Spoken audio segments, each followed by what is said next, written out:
maybe Bharat will even start with you, because one of the questions that has come in is, tell us a little bit more about Sri Lanka. Like, what's the political risk here? What's the government like? How by your own admission, you're the first person to get a permit in many years. So maybe you want to we'll give you the first question. Say, can you give us a little bit of background here on mining in Sri Lanka and kind of what your political relations need to be like to make this a big success this year? Let me thank you, Keith. Let me start off a little bit by talking a little bit about the political situation in Sri Lanka. Politics are politics, whichever country you look at it. But Sri Lanka has been through a turbulent past, but things seem to have sorted themselves out. We had, in another life, invested in Sri Lanka in the middle of the civil war that was on there early at the turn of the century. We were in the mini hydro business, and we actually started off with half a meg and got to be one of the biggest hydro players in the country. All I want to say for that is that from the day we sent the first bill to the last till we sold out, we got paid on time. The government did everything they could to help versus, cause a hindrance. Now, there are still some vestiges of the British Raj there. The bureaucracy is a little bit, but, you learn your way around it. When it comes to mining, the government has actually got a pretty good track record in as much that it has lived up to everything it says it will do. There is a rule book, which if you follow, you can get things done. The GSMB, who is the Geological Society and Mines Bureau, is your regulator. They have a good system set up. When we went to look for these graphite mines, initially, we were shocked that they had records going back of every graphite mine that had been done in Sri Lanka, or major graphite mine, up to 100 years.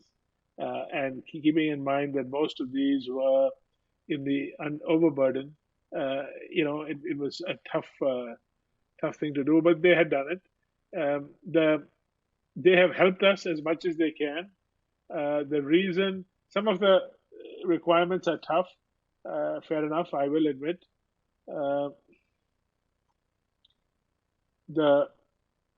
Especially the licensing process is long, but once you get over it, they let you go. I don't see any reason for having to get the Archaeological Society sign off on a hillside, but that's the system. I think the one big issue that people have with most developing countries, having worked all my life in a developing country, one or the other, is the whole issue of exchange control. To me, that is the biggest system out there. The biggest hindrance to business is exchange control, and it's a risk one has to take. We all have. So far, there has been no issue with our business, but currencies are managed, and we just have to live with that. But overall, I think it's a benign government regime. It's fairly stable now. The government turned from one party to another party without any issues. And you have both a new government at the presidential level and as prime minister. Okay, awesome. Thank you. Our next question is actually for Alex at K2. Alex, can you speak to one of the questioners has asked, what do you think about permitting in California, and is there any NIMBY issues right around your local asset? Absolutely. Yes, we definitely have NIMBYism where we are.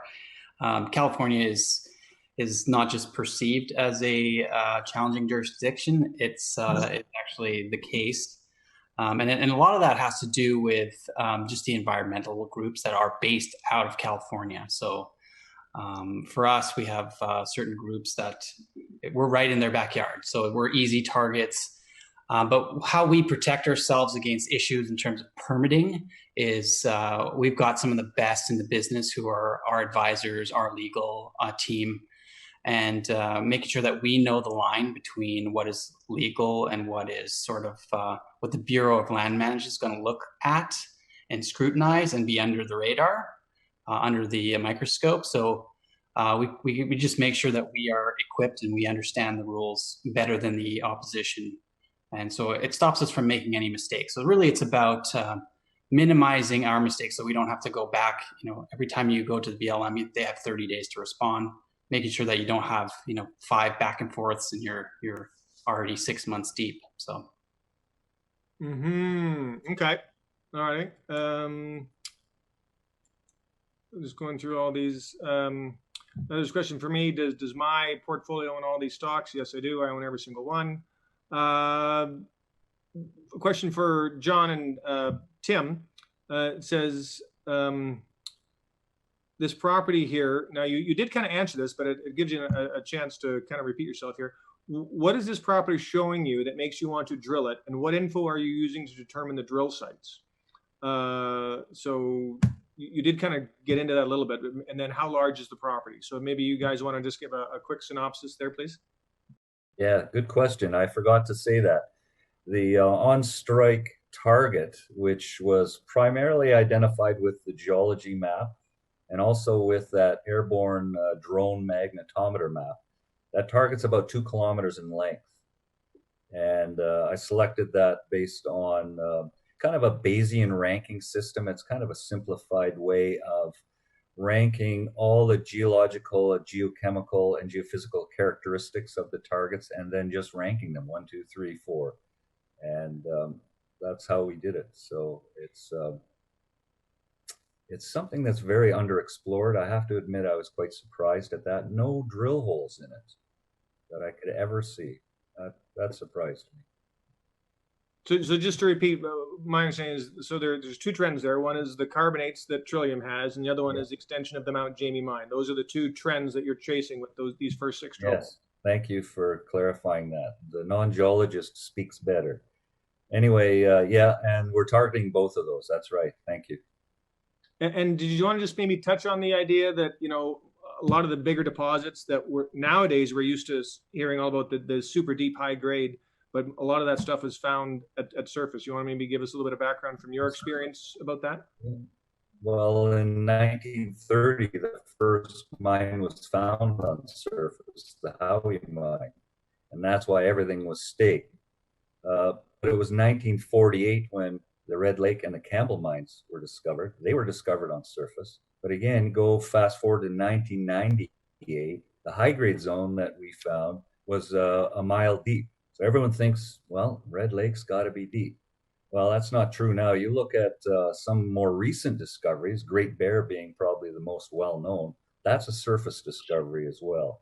And also going to our neighbors in the west end of Red Lake, those are near surface discoveries as well on the Newman Todd, the Rowan, the Mount Jamie mine, these past producers, they were all found on surface as well. So there's good to start on surface. That's why we're doing it near surface. And we're just going to see. We'll find out what the truth machine gets us. Cha. Another question just come in for you. Approximate cost of drilling per meter, and how deep are you going to be drilling these 6 holes? Well, there's 3 holes that we're going to drill off at first. And they're 350 meters in length, minus 45 degree holes. Very simple, easy drilling, easy access. And about, I would say, $150 per meter all in. That's just a guess. We don't have the bids in actually, but based on others around us. And that's to the driller. So. Got it. Okay, some of these other questions here. Somebody asked Fred the price of your $24 million financing last year. That was $1.50. 130. 130. Yeah. Well, I got a deal then when I bought that. Woohoo! So Fred, let's just talk to you for a second here. What is happening in the royalty space? And I'm looking at that from 2 points of view. So everybody on the call here, there's been 2 other royalty companies at least, Empress and Vox, present. Maybe you want to kind of say what your differentiating features are from them, and like in a defensive mining market, when gold price really isn't moving up, the royalty companies are the best buy. And so maybe you want to share, but with now so much more competition around, how's that playing out in the market? Is it tougher to get a deal done? The sophistication of what can get done and the creativity, how's that changing? What's happening? Just for 2 or 3 minutes at most, please. Just Sure. what's happening there in the royalty space right now? Yeah, so Elemental, we started in early 2017 privately. And at the time, the only other two, there were sort of 2 other royalty companies who were sort of starting up or had recently started up at the time.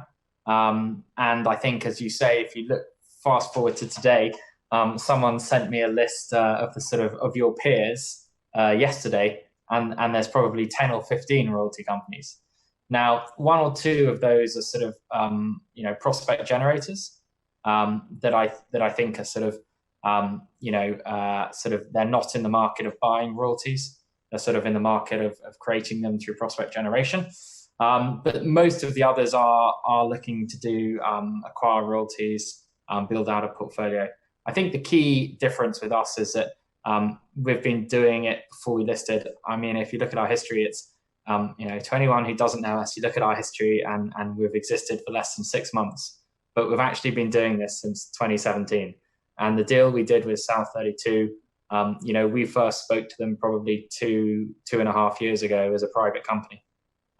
So long before we bought the royalty portfolio from them. And I think that's our biggest competitive advantage today. It's unseen, but there's an awful lot of sort of going around looking at companies, projects, different royalties, and sort of gets us to where we are today. And I think we have a pipeline that's actually, it's never been stronger, bigger, and most of those are third-party royalties where we've spoken or dealt with the vendors in the past, or the owners of those royalties. And I think that's the biggest difference. If you were coming in as a royalty company today, I think the hardest thing is you're competing against companies that have already been doing this for the last couple of years. And it's funny, but you rewind back to 2013, and Royal Gold, one of the big royalty companies, did a presentation, and I think they called it the advent of royalty and streaming companies. And they mentioned about a dozen royalty and streaming companies then that were new to the market. And actually, all of those, apart from Sandstorm, have subsequently been acquired in M&A by the bigger royalty and streaming companies, such that 2 or 3 years ago, there were none. There were none under sort of $500 million in the precious metal space. And so I think that what you're seeing is you've seen that sort of being repopulated now. But I do think it's become certainly more competition there. And I think our biggest advantage is that we've been up and running doing it for the last couple of years. And we certainly wouldn't have been able to do the deal with South 32 had we started up, at the beginning of this year. It just wouldn't happen.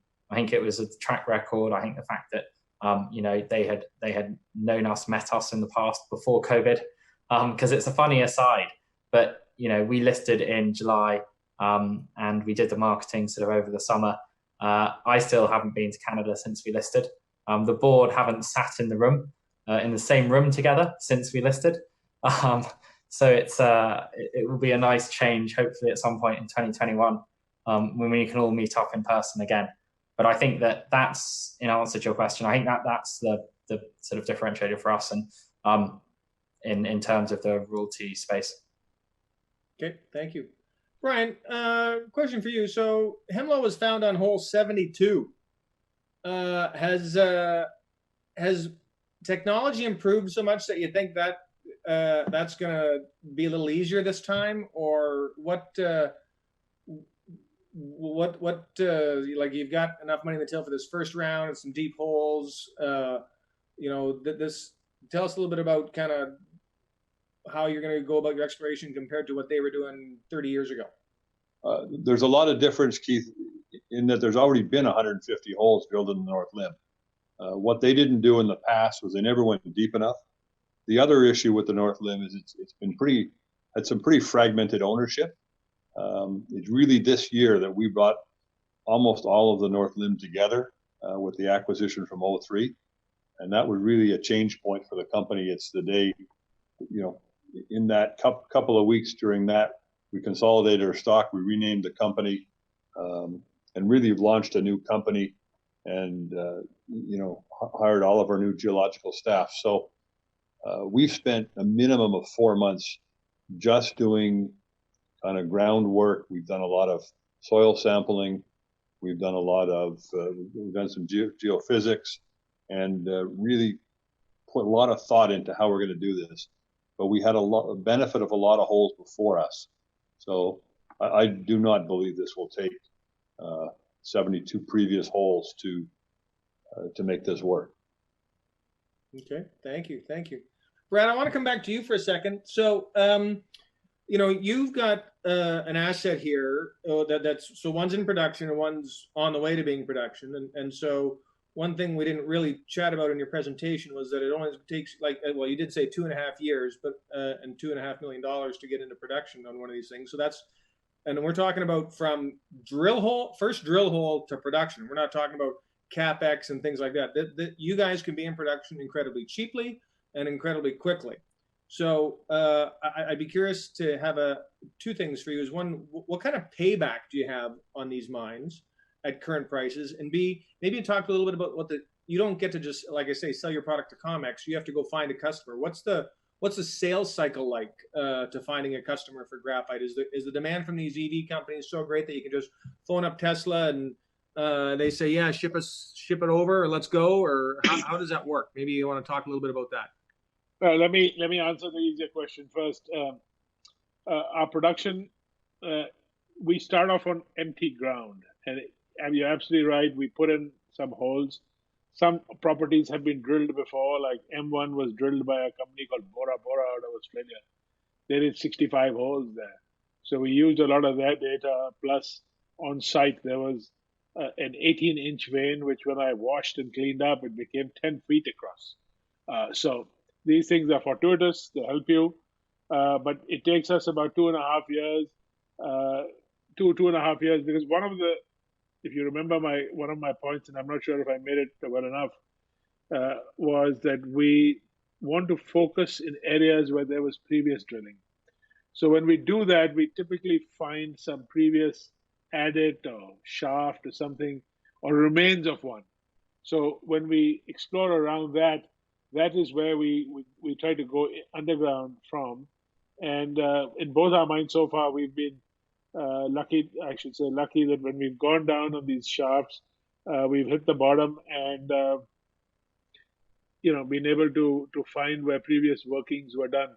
Currently, these are all filled up. In terms of return, I think all things being equal and no more COVID being around and stuff like that, you're looking at a 60 to okay, I won't say that. I'll just say a 60% EBITDA margin. Okay, a 60% EBITDA margin will give you a return of your initially invested capital in less than a year. Less than a year. Yeah. Okay. And what about the sales cycle? But once you start producing, if you don't get to the production, you're not going to get any return, obviously. Right. In terms of the sales side, it's right now a little convoluted, in as much that there are lots of buyers for your product. So I'll start from the top. The first guys who've approached me to sell my graphite to them have been the Chinese. Why? They produce below substandard graphite, plus their graphite is refined through what is called acid leaching. Acid leaching with hydrofluoric acid is environmentally not good, and the Chinese government is cracking down on these guys. So they've got less and less supply. They want to mix my graphite, which they want to mill down, and improve the overall quality of their basic graphite before it goes for upgrading. The second buyers who will be our buyers will, when we upgrade. So we'll upgrade, you have to eventually upgrade. And all my numbers are based on pure raw graphite, no upgraded graphite. You have to upgrade your graphite to get into the battery market to at least 99.939 of carbon content. Once you get there, then you send your product. So what we've done is we've had a whole slew of our graphite upgraded at the labs, and we've sent them out to all the buyers of graphite. We are now at a stage where we have to decide when we go to level 2 of our plan, should we go into spherical graphite or should we go into expanded graphite? Both have different uses in the battery system, but one is a little more capital intensive in terms of creating the spheroidization of the battery costs a little more than just pure expansion. Now, so spherical graphite costs more, but it's worth a lot more too. It's worth a lot more. Well, questionable. They say some expanded graphite is $18,000 a ton. But again, these are all specialist deals. I think our plan is to go towards the spherical graphite. The only problem with spherical graphite is the Betamax VHS problem. And one has to come to grips with that. And by that I mean every battery manufacturer has the small spherical pieces of graphite at a different level. So once you get stuck with one of them, you're stuck with it. So the one of the things we're looking at is to set up a little bit of upgrade 0.9 and then set up a couple of joint ventures with these guys, and we're in discussions with many of them. The other thing that we are really trying to do is to find a way to provide a super app, and that is something we will do shortly and make those announcements in the near future. Well, that sounds exciting. Okay. So our timer is only showing 2.5 minutes left, but we get till 4 o'clock, so I think we get a little extra time here. But so Alex, at Mojave here, can you just go over again? So we drilled 17 holes. That's a lot. So you guys, we've got 2 really exciting zones, Newmont and Dragonfly. Did we do a kind of reconnaissance program over the whole play, or was the drilling here really focused on those 2 zones? And obviously, no matter what happens with these results, we're going to drill more. Maybe you want to just maybe talk about where this drilling was and where you see phase 2 going. Yeah. Okay. Yeah. So we had done prior reconnaissance work before drilling, and that's where we came up with the Upland Valley target and the Gold Valley up north. But we were permitted for those. We were actually permitted for 7 sites, but we decided to just do 4 to reduce our environmental footprint there. And we did fan drilling, so we got just as much data. So for phase 2, the plan will be to just go back to expand on the Dragonfly and Newmont zones, and also try to connect the dots there. So there's the central zone, and also drill on the east zone as well. So we're kind of targeting the north-south trend, try to connect Dragonfly through central to Newmont, and then extend it out east towards the east zone.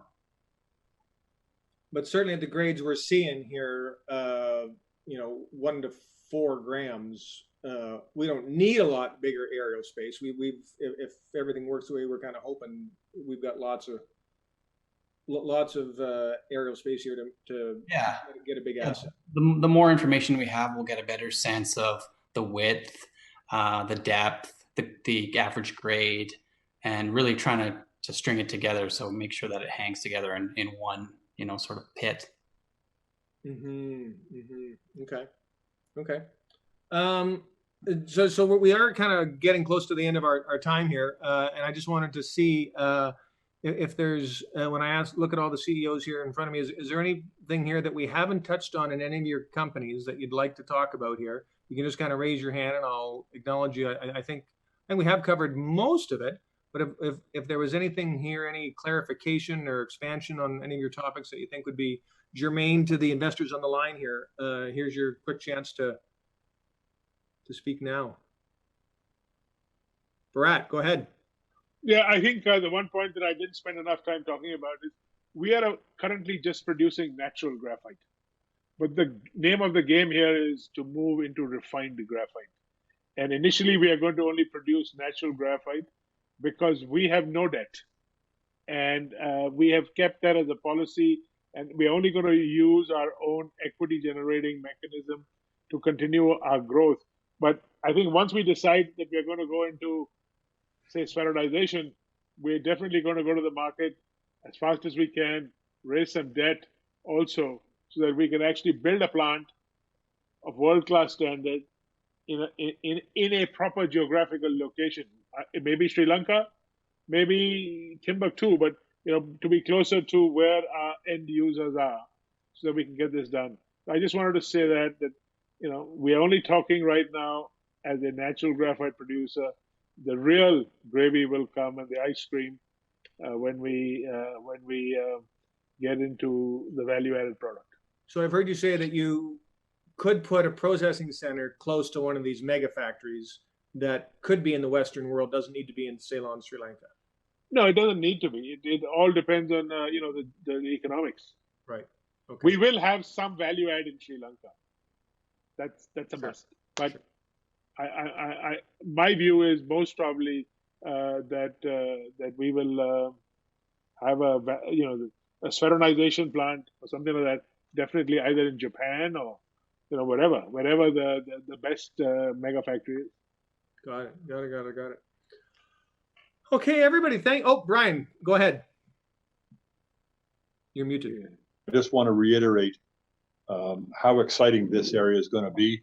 We are going to be the most active in the area, but there are a number of other companies in the area, and I would advise people to keep an eye on them all, because if one is successful, everybody's going to be successful in the area, and that would include our large neighbor Barrick, who are also putting some holes in the ground in the area. So look for lots of news out of the Hemlo camp, and we intend to be one of the leaders in the area.